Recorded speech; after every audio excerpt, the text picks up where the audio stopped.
Le CRIF, ça veut dire le Conseil représentatif des institutions juives de France. Donc il avait été le responsable des relations judéo-chrétiennes pendant 6 ans, entre 2001 et 2007, avant de devenir son président. Donc il était le président du CRIF entre 2007 et 2013. Il vient juste de quitter le poste, mais il reste quand même le président d'honneur du CRIF. Voilà, M. Richard Pasquier va partager avec nous ses avis et les ouvertures entre les 3 religions aussi, judaïsme, christianisme et islam. Voilà, c'est tout ça. Merci. Je vais me mettre debout. Bon, je vais rester debout parce que j'ai un arrière-fond de laryngite et je parlerai mieux debout, je pense.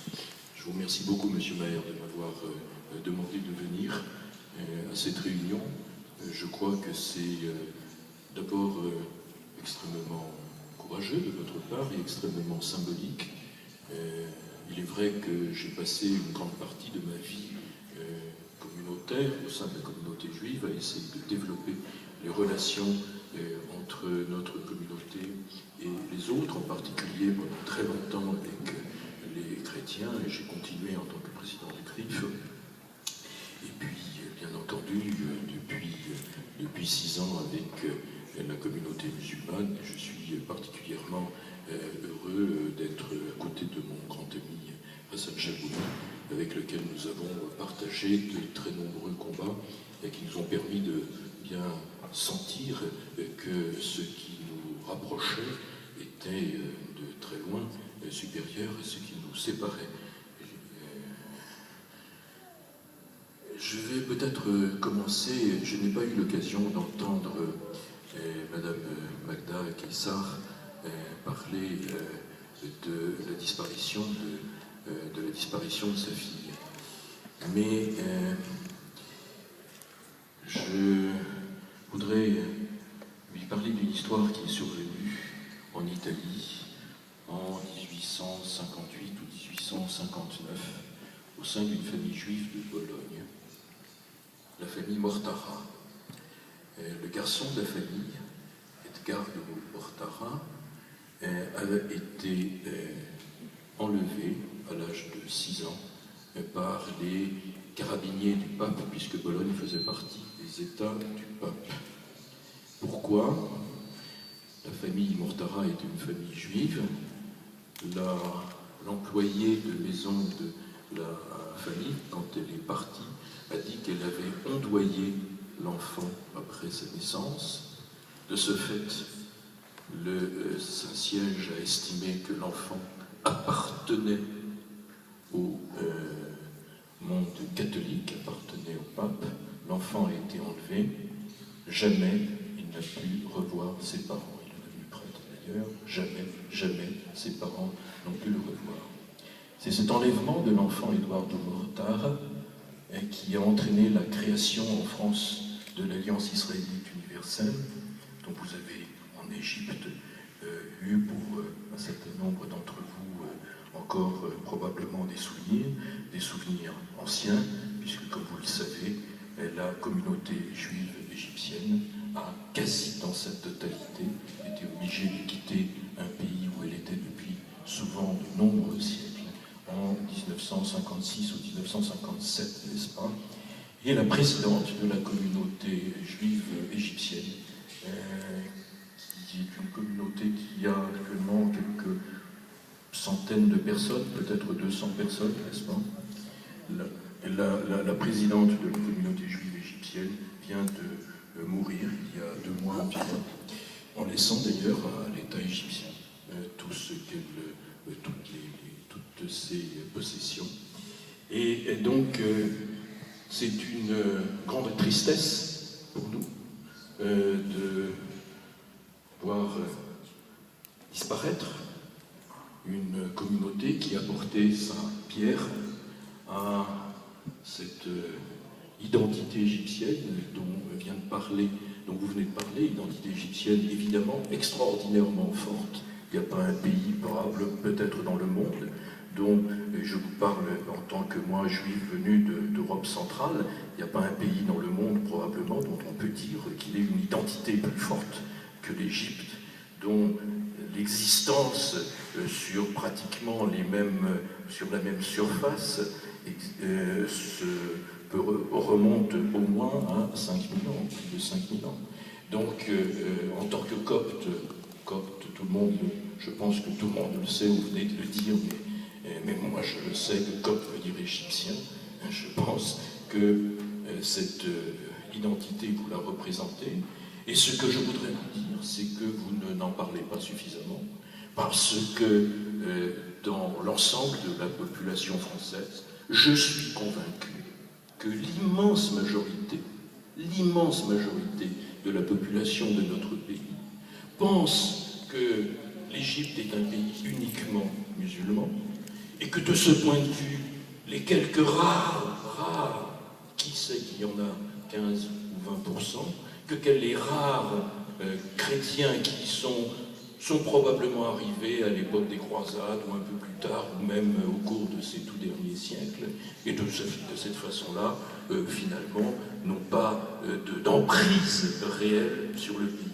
Je pense que si l'on parlait des Coptes, je pense que si l'on interrogeait la population française, dont vous le savez très bien, l'histoire n'est pas actuellement son fort, et si on l'interrogeait sur ce que signifient les Coptes en Égypte, ils seraient stupéfaits si on leur disait que les Coptes, ce sont les habitants de l'Égypte, et que c'est petit à petit, parce qu'un certain nombre d'entre eux se sont convertis à l'islam, que l'islam a acquis son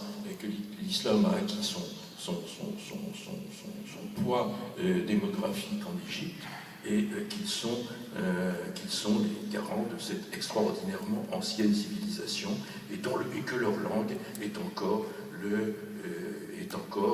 avec les évolutions du temps, la même langue qui était parlée à l'époque des pharaons.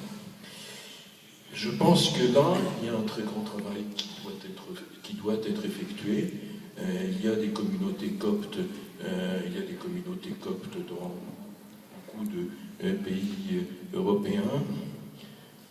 Je viens d'un pays, je suis né dans un pays où la communauté juive était environ 10 à 12% de la population du pays avant la guerre. Je parle de la Pologne. Il y avait 3 300 000 juifs en Pologne. Aujourd'hui, il y a environ 5 000 juifs en Pologne. Nous sommes placés pour savoir que les populations se modifient et que les grandes disparitions de peuples existent. Alors, que vais-je vous dire? Deux choses peut-être simplement.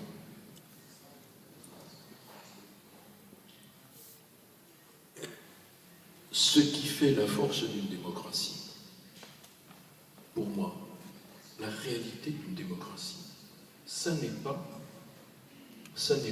le vote. Évidemment, le vote est indispensable. Le vote démocratique, une voix, un homme, une voix, est quelque chose d'absolument indispensable. Mais ça n'est pas suffisant. Ça n'est pas suffisant. Si l'on admet que c'est là l'alpha et l'oméga de la démocratie, cela signifie que l'on accepte qu'il y ait une tyrannie de la majorité sur la minorité. Ce qui caractérise une démocratie, c'est son traitement des minorités. Et ça, je pense que c'est là l'indicateur le plus marquant de la réalité d'une démocratie. C'est vrai de partout, c'est vrai en Égypte, c'est vrai en France, c'est vrai en Israël, c'est vrai dans tous les pays. On peut reprendre la situation l'un après l'autre. Ça, c'est fondamental. Le deuxième point, nous avons des religions différentes. Il y a ici des chrétiens, coptes, dont je connais à peu près l'histoire, qui ont eu des conflits avec la majorité de Constantinople. Il y a des musulmans. Je suis peut-être, nous sommes peut-être 2 ou 3 juifs. La question n'est pas que nous ayons des dissensions. Bien entendu, conception du monde, pensées sont différentes, les pratiques religieuses sont différentes. Juifs, normalement, moi je ne suis pas très orthodoxe, c'est pour ça que je suis venu le samedi, vous n'auriez pas pu avoir aujourd'hui de rabbin, parce que, sauf peut-être le rabbin de Drancy, si la synagogue de Drancy n'est pas trop loin, vous n'aurez pas parlé dans le micro, donc vous ne l'auriez pas entendu, donc il ne serait pas venu. Et effectivement, ça fait partie des pratiques particulières de notre religion. Pour ceux qui sont orthodoxes, il y a un certain nombre d'actions qu'on ne fait pas un jour par semaine, qui est le Shabbat. Et on peut évidemment en citer d'autres. C'est ce qui fait la richesse culturelle de la diversité des uns avec les autres. Encore faut-il le connaître, faut-il le savoir, faut-il s'y intéresser, de façon à ce qu'on puisse échanger. Et de ce point de vue, je crois qu'il y a également un grand travail de discussion, de dialogue qui est effectué. Le fait que les religions aient des différences est une évidence. Dans toutes les religions que je connais, celles que je pratique et celles dont j'ai lu l'histoire, il n'y a pas de religion pacifique. Il n'y a pas de religion de paix. Il y a chaque fois, à chaque moment de l'histoire, des gens qui utilisent la religion dans un contexte de paix et d'autres qui manipulent la religion à des fins qui ne sont pas des fins de paix. Je crois qu'il faut arrêter de dire que telle ou telle religion est une religion de paix. Je connais suffisamment bien le livre de l'Ancien Testament, qui est aussi votre livre d'ailleurs, et dans l'Ancien Testament, dans la Torah de Moïse, il y a des passages sur lesquels, pris de façon littérale, j'aurais vraiment du mal à donner la moindre justification possible. Il y a des passages également terribles. Ce qui compte dans chaque religion, pour moi, tel que je le vois, c'est l'interprétation. C'est l'interprétation. Lorsque cette interprétation est faite pour assérer les différences, pour utiliser ces différences pour porter la guerre envers l'autre, on peut toujours en trouver des raisons à l'intérieur du texte. Lorsque l'interprétation voit les textes de façon suffisamment symbolique pour que ce qui est à l'intérieur de ces textes, violent vis-à-vis d'autrui, soit considéré comme un symbole et une vision qui n'est pas à prendre au pied de la lettre, la situation est très différente. Nous avons, en tant que juifs, eu des centaines d'années, bien des centaines d'années, de conflits avec l'Église catholique. Je ne vais pas vous en refaire l'histoire, c'est essentiellement d'ailleurs, c'est l'histoire de l'Occident, et dans le monde musulman, la situation a été globalement très différente. Et on peut retrouver à l'intérieur des évangiles des passages qui justifieraient la haine contre les Juifs. Mais on peut également retrouver, et c'est une des grandes joies de ma vie, des façons d'interpréter les évangiles, des façons d'interpréter la religion, qui fait que, entre juifs et chrétiens aujourd'hui, les relations sont devenues apaisées et souvent fraternelles, et que le lien consubstantiel qui relie les juifs et les chrétiens, dont le pape Jean-Paul II avait dit qu'ils étaient les frères aînés de l'Église, Tout cela est le fruit d'une interprétation pacifique de la religion. Je crois qu'il en est de même pour toutes les religions. Je crois que, je ne connais pas assez l'islam pour en parler, mais entre l'islam de certains soufis et l'islam de certains et l'islam des wahhabites, je crois qu'il y a bien des différences. Et je crois que nous devons continuellement savoir que chaque religion a ses interprétations et que si nous voulons que l'humanité soit vivable, nous devons exiger que ces interprétations religieuses dans lesquelles nous vivons permettent à l'autre de s'exprimer. Ça, c'est une obligation nécessaire. Et je crois que nous devons continuellement nous battre pour que certains groupes ne kidnappent pas une certaine forme de religion. Parce que s'ils le font, à partir de ce moment-là, des événements comme ceux dont on m'a montré aujourd'hui, il y a une demi-heure, l'image de ce prêtre qui a été décapité en Syrie, mais à partir de ce moment-là, ça devient justifié. Et donc, c'est notre devoir à tous, chacun dans son contexte religieux à lui, de dire que nous ne possédons pas Dieu. Nous ne possédons pas Dieu. Et nous